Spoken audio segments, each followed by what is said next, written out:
세계 여러 민족들 그리고 국가, 나라들 중에 핍박을 당한 민족들이 많습니다. 우리도 크고 작은 일들로 그렇게 고난을 겪은 바 있습니다. 그러나 지금의 중국의 가정교회처럼 고난을 당하는 나라가 많지 않습니다. 북쪽의 교회는 아예 그 존재 자체를 인정받지 못하지만 중국의 가정교회는 그 존재를 어슴푸레하게 인정하면서 그러나 교회로서의 어떤 조건도 허락하지 않는, 그래서 그들은 그곳에서 핍박을 받는 교회입니다. 제가 만난 중국의 가정교회 지도자는 놀랍게도 중국의 공산정권이 무너져서 중국 가정교회 교인들이 자유롭게 살 수 있도록 기도하는 일, 그렇게 기도하지 말라고 부탁을 했습니다. 오히려 어떤 박해도 견딜 수 있는 힘을 달라고, 우리가 어떤 핍박을 당해도 어떤 환난이 있어도 그것을 능히 이길 수 있는 믿음을 주시기를 기도해 달라고 부탁했습니다. 근원적인 핍박이나 고난이 없어져 버리기를 기도하지 않고 오히려 그런 환난과 역경 속에서도 하나님의 교회의 정체성을 확보하고 그러면서 믿음을 지킬 수 있도록 해달라고 중국 가정교회를 위한 기도에 부탁을 했던 겁니다. 사람들이 하나님께 함께 하심을 알고 하나님의 사랑과 권능을 드러날 수 있도록 기도해 달라는 것입니다.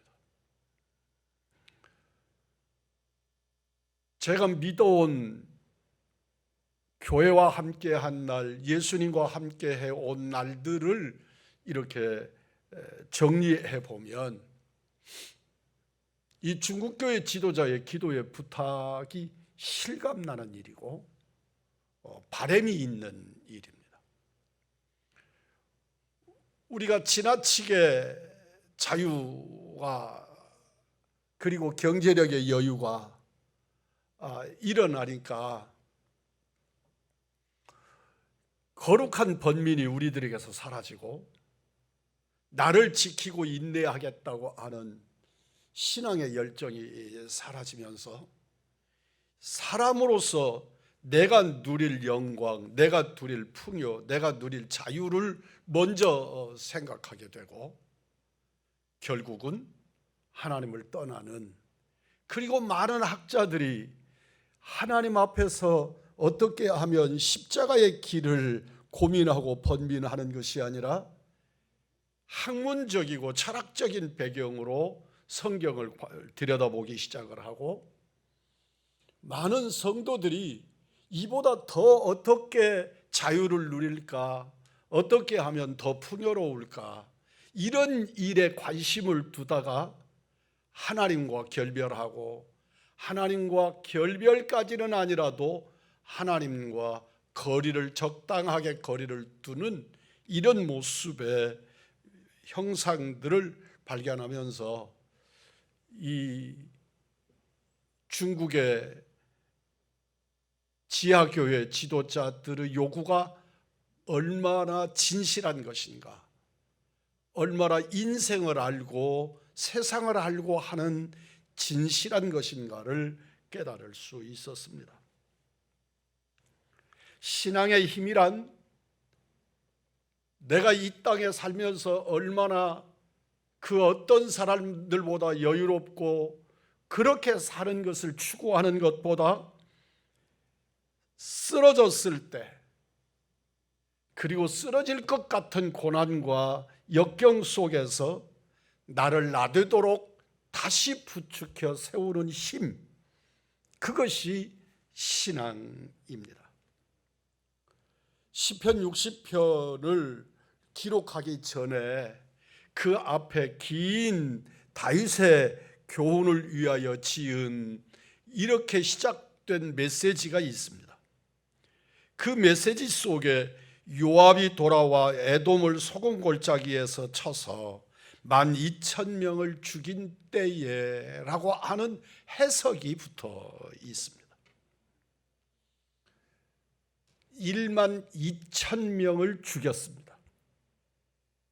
엄청난 승리입니다. 사무엘하 8장 13절, 역대하 18장 11절에 에돔을 정복한 사건을 기록하는데 이스라엘의 대승으로 기록하고 있습니다. 다윗을 죽이려던 사울 왕이 전사하고 대신 왕으로 이스라엘의 왕으로 추대된 다윗이 주변에 블레셋, 모압, 소바, 아람, 암몬, 아말렉, 에돔 등등을 복속시키면서 이스라엘 민족의 전성기를 이루었습니다. 주변에 크고 작은 민족들, 그러면서 이스라엘을 괴롭혔던 그런 민족들을 하나하나 제압하고 복속시켜가면서 이스라엘이라고 하는 나라가 하나님의 나라인 것을 그 시대의 모든 나라에 알게 하는, 그래서 다윗을 두려워하고 다윗의 뒤에 여호와 하나님의 배경을 마음껏 증거하는 시대를 갈구하고 있었습니다. 시편 60편은 에돔을 정복하던 때에 지은 시인데 시편 60편의 분위기는 의외로 승리의 기쁨과 거리가 먼 패배의 두려움, 패배가 눈앞에 와 있는 그런 염려, 낭망, 이런 절망 속에 드리는 간구 그리고 탄식으로 채워져 있습니다. 1절로 5절입니다. 하나님이여 주께서 우리를 버려 흩으셨고, 지금 이스라엘은 대승하고 있는데 다윗은 고백합니다. 우리를 흩으셨다고. 분노하셨사오나 지금은 우리를 회복시키시옵소서. 5절입니다. 주께서 사랑하시는 자를 건지시기 위하여 주의 오른손으로 구원하시고 응답하소서. 거듭 말씀을 반복합니다. 이스라엘은 전승을 하고 있습니다. 어떤 전쟁에서도 패해 본 적이 없습니다. 지금도 암몬과 마주서서 이 전쟁에서 승리할 것을 확신합니다. 그런데 다윗의 고백은 주께서 우리를 흩으셨고 우리를 지금 구원해 주십시오. 주님께서 오른손으로 구원하시고 우리의 부르짖음에 응답하시옵소서. 이스라엘이 패전한 것처럼, 이스라엘이 흩어져 버린 것처럼 다윗은 그렇게 고백하고 있습니다. 12,000명을 몰살시켰던 에돔과의 전쟁에서 승리는 결단코 저절로 일어난 그냥 승리한 전쟁이 아니었던 것입니다. 좌절과 두려움의 배후에 회개의 간절한 기도가 전제되었습니다. 그것이 60편의 말씀입니다. 다윗이 치른 여러 전쟁 중에서 가장 힘들고 2년 동안이나 걸리는 전쟁이 이스라엘 북쪽의 암몬과 아람의 동맹군하고 다윗과의 싸움이었습니다. 다윗의 군대가 북쪽에 있는 틈을 타서 이스라엘 남쪽에 에돔이 침공해 옵니다. 그러니까 지금 다윗의 주력 부대가 저 북쪽에 있는 겁니다. 그래서 암몬과 아람의 동맹군과 전투를 벌이고 있습니다. 그런데 남쪽에 에돔이 침공해서 이스라엘 남쪽 지역이 혼란을 겪고 나라가 흐트러지기 시작합니다. 거기에다가 이스라엘 동쪽에 요단강 동편에 모압이 서쪽에 서쪽남 지금의 가자 지구라고 표현되는 곳 그곳에 블레셋까지 공격할 태세를 갖추니까 이스라엘이 바다만 빼놓고는 모든 동서남북으로 이스라엘의 포위를 당하는, 그래서 적군들이 모두 전쟁에 일어나는데 주변에 있는 나라가 어느 한 나라를 제압해 놓고 그리고 그쪽이라도 전선을 안심시켜야겠는데 모든 전선이 일어나서 이스라엘을 공격해 들어오고 있는 겁니다. 물론 그 중에서도 가장 두려운 것은 암몬과 아람의 동맹군과 싸우고 있는 북쪽 지역이었습니다. 다윗이 궁지에 몰린 것입니다. 한순간에 무너질 위기에 처한 것이지요. 다윗은 이런 어려움의 처지에서 다시 일어나 그처럼 놀라운 승리를 얻어낸 것이 60편 말씀으로 이어지는 뒷배경의 말씀입니다. 시편 60편이 그 승리의 비밀을, 그 비밀의 단초를 우리에게 제공합니다. 이런 상황에서 다윗은 무엇보다 그가 해야 될 일은 자신의 신앙을 돌아보는 것이었습니다. 지금 동서남북으로 주변 국가들이 다 이스라엘을 집중해서 공격해 오고 있는데 왜 이런 상황이 내게 일어났지? 내가 왜 우리 이스라엘이 주변 모든 나라들의 공격이 돼서 그것도 한순간에 같은 때에 나를 쳐들어오고 있는 것이지? 이 상황을 점검한 것입니다. 그런 주변의 상황을 점검하고 다윗이 그 자리에서 하나님께 무릎을 꿇습니다. 하나님, 이것은 나의 불신앙 때문입니다. 내가 이스라엘이 모든 주변의 나라의 침략의 대상이 된 것, 우리가 지금 최고의 전성기를 갈구하고 있는데 그래서 이스라엘과 싸운 주변 나라가 한 나라도 이기지 못하는데 주변 모든 나라가 일어나서 나를 공격하는 것은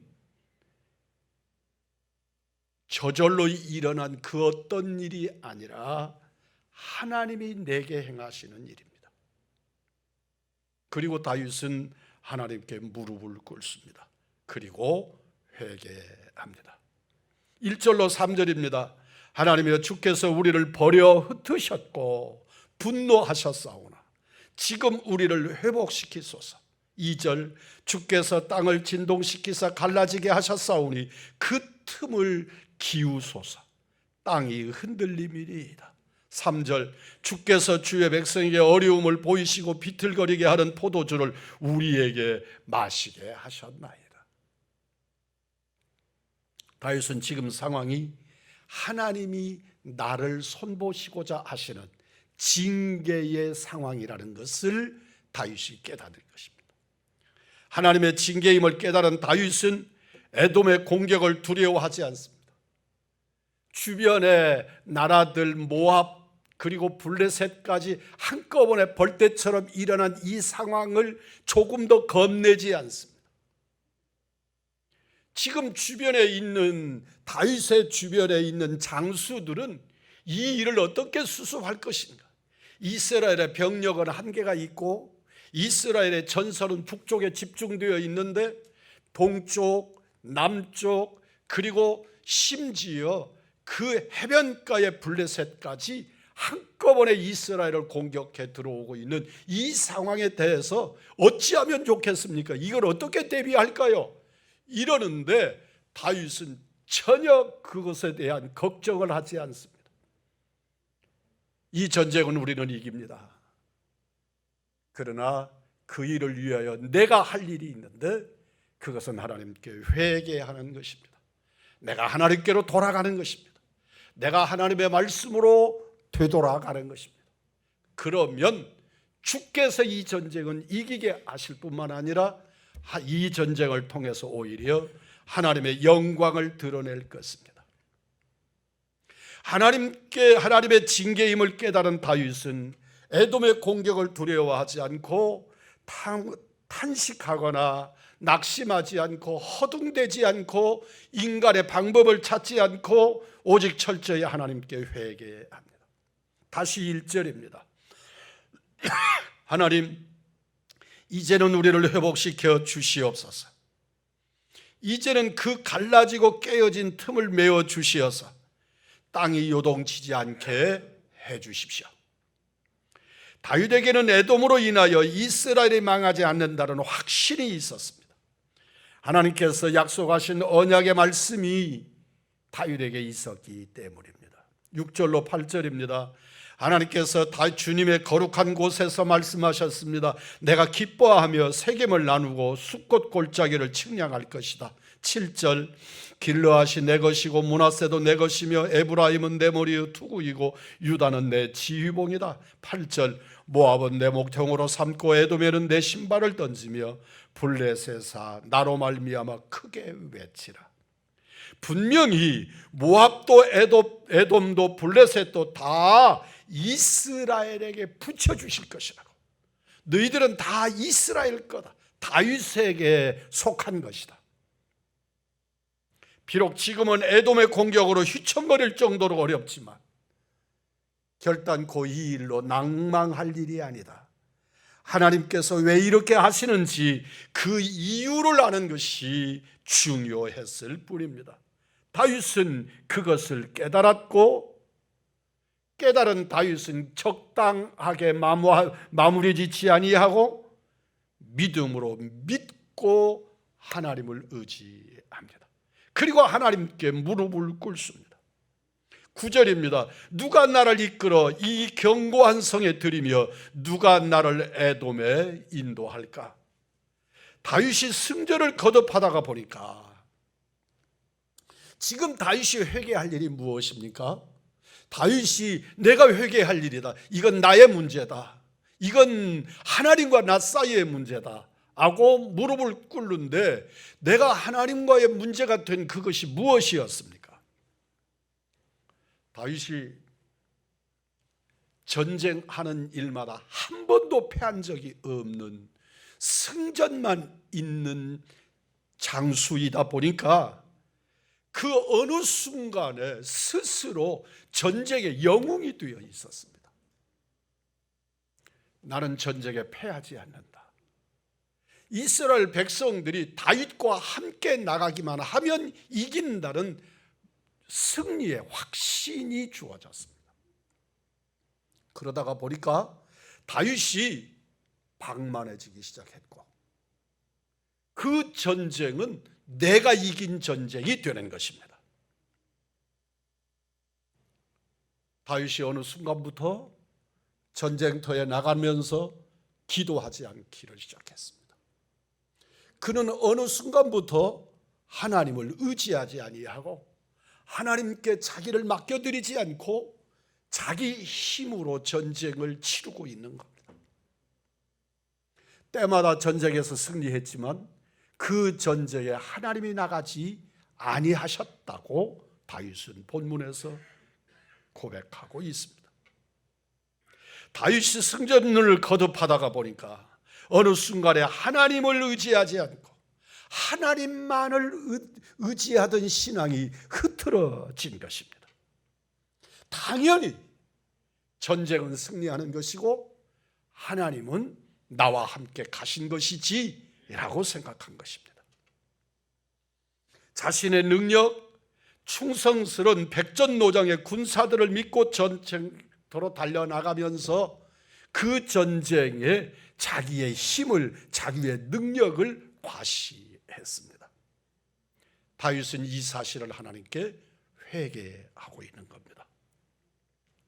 에돔의 침공 소식을 듣는 순간 다윗은 직감적으로 깨닫습니다. 이 전쟁에는 하나님이 함께 하시지 않는구나. 그래서 다윗이 죽게 울부짖었습니다.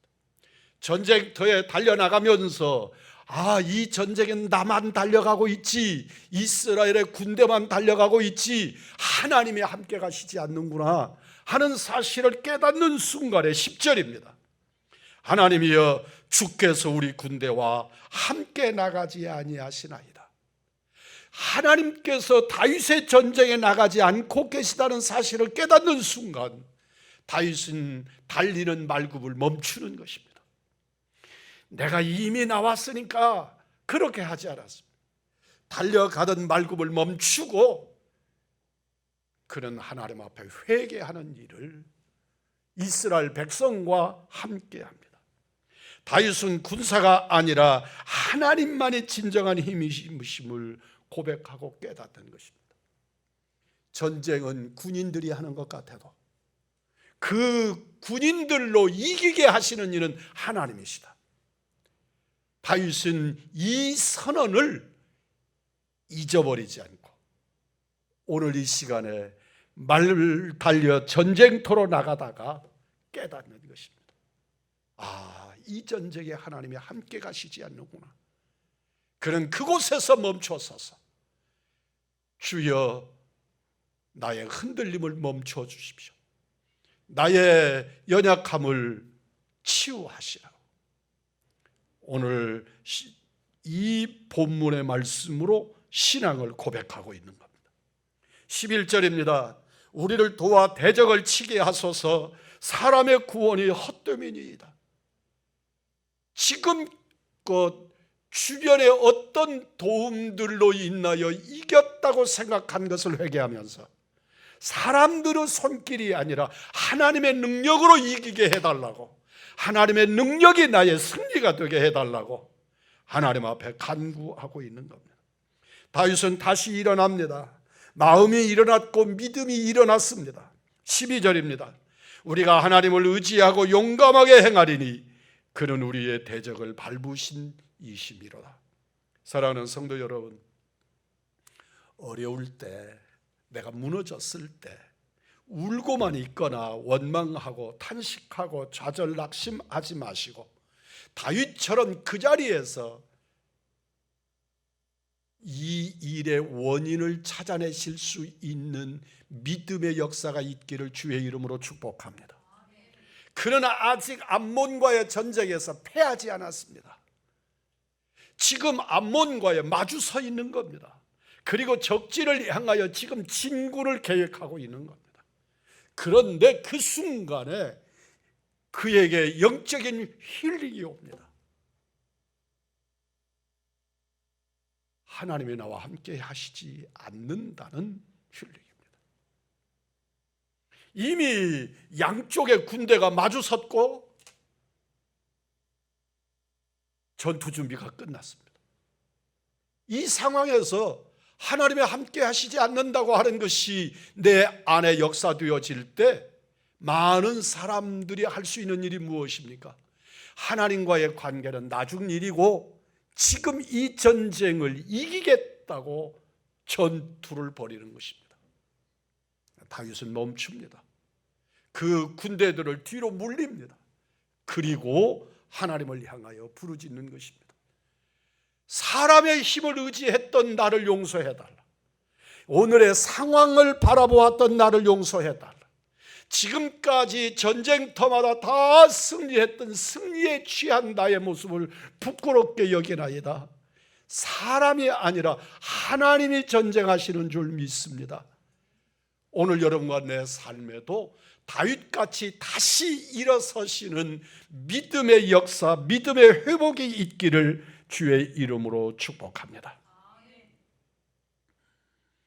예수님이 십자가 이후 제자들이 다시 일어나 사명의 현장에 설 때까지의 과정은 모든 그리스도인들이 경험하는 과정이기도 합니다. 예수님이 십자가에 죽으신 후에 모든 것이 멈춘 것 같았습니다. 세상은 고요하고 예수의 복음의 역사는 입이 닫혔고 제자들은 다 문을 걸어 잠그고 숨었습니다. 제자들은 숨기고 다락방에 숨고 막달라 마리아가 슬픔으로 예수님의 무덤을 찾아가는 것이 그래도 살아있는 자의 움직임이었습니다. 이것이 예수님 부활 직전에 모든 것이 죽은 것 같은 현실을 드러내는 상황입니다. 예수님은 십자가에 죽어 장사 지냈습니다. 그러나 여기저기서 예수님이 부활하셨다, 부활하신 예수님을 내가 예수님을 만났다는 증언들이 터져 나옵니다. 부활하신 주님을 만난 마리아의 얼굴은 환희에 찼고 슬픔도 두려움도 그에게서 발견할 수 없습니다. 숨어있던 제자들에게 부활하신 예수님께서 찾아오셔서 너희에게 평강이 있을지어다 말씀하실 때 제자들의 가슴은 터질 것 같았습니다. 부활의 주님을 만난 사람들의 인생은 이렇게 변화되기 시작하는 것입니다. 그러나 대부분의 사람들은 소문만 들을 뿐 제자들 중에도 도마같이 믿지 못하는 자들이 아직은 있었습니다. 지금도 예수님은 살아계시다, 예수님은 부활의 주님이시다 들어는 보았으나 그 주님을 만나지 못한 자들이 태반일 수 있습니다. 부활의 주님을 만난 제자들은 마음이 터질 것 같이 뜨거웠지만 그때는 아직 기다려야만 하는 해. 마가다락방에서 기도하던 제자들에게 성령이 임하시사 제자들뿐만 아니라 온 예루살렘이 뒤집어졌습니다. 이젠 예수를 죽인 자들도 놀라운 일이 일어났음을 알게 되었습니다. 주님은 사람들이 부활의 주님을 만나고 교회가 성령 충만 받기를 원하십니다. 오순절 날 성령 강림 후에 예루살렘을 들끓었지만 전 세계는 여전히 조용했고 그저 예루살렘 마가 요한의 다락방만 가마솥처럼 들끓을 정도였습니다. 요엘 2장 28절로 29절입니다. 그 후에 내가 내 영을 만민에게 부어주리니 너희 자녀들이 장래 일을 말할 것이며 너희 늙은이는 꿈을 꾸며 너희 젊은이는 이상을 볼 것이며 그때 내가 또 내 영을 남종과 여종에게 부어줄 것이며. 요엘 선지자에게 주신 하나님의 약속은 아직 미완성입니다. 지금 한국교회나 우리 교회도 우리가 다시 일어설 수 있을까 위기감에 휩싸여 있습니다. 이것이 이 시대의 마지막이거나 오늘의 한국교회 이 현실이 여기까지일 것이라고 지레 마음을 가라앉히는 이들이 있습니다. 우리는 위기감이 벗어나져서 어쩔 수 없다는 탄식으로 그냥 머물러 있을 뿐입니다. 사랑하는 성도 여러분, 우리가 다시 일어설 수 있을까요? 진실로 아멘의 화답이 있기를 원합니다. 우리의 심령 속에 다윗이 암몬과의 전쟁을 앞에 두고 자신의 실상을 깨닫고 주님 앞에 무릎을 꿇어 자신의 상황과 전쟁과 그리고 위기를 오히려 호기로 바꾸어냈던 것처럼 진실로 내 앞에 있는 이 위기를 말씀의 눈으로 보시고 믿음의 눈으로 보시고 십자가의 역사로 새롭게 하시어서 우리가 다시 일어설 수 있는 전기를 삼는 역사가 있기를 주님의 이름으로 축복합니다. 우리는 다시 일어설 수 있습니다. 말씀에 비추어 역사를 보아 알 수 있습니다. 우리는 성경에 교훈하시는 성령의 역사를 주목해야 합니다. 땅끝까지 복음이 전해지도록 역사를 계속하십니다. 만민에게 성령이 부어집니다. 예수님께서 다시 오십니다. 하나님은 우리가 임마누엘이신 주님을 더 깊이 더 풍성히 알게 되기를 바라십니다.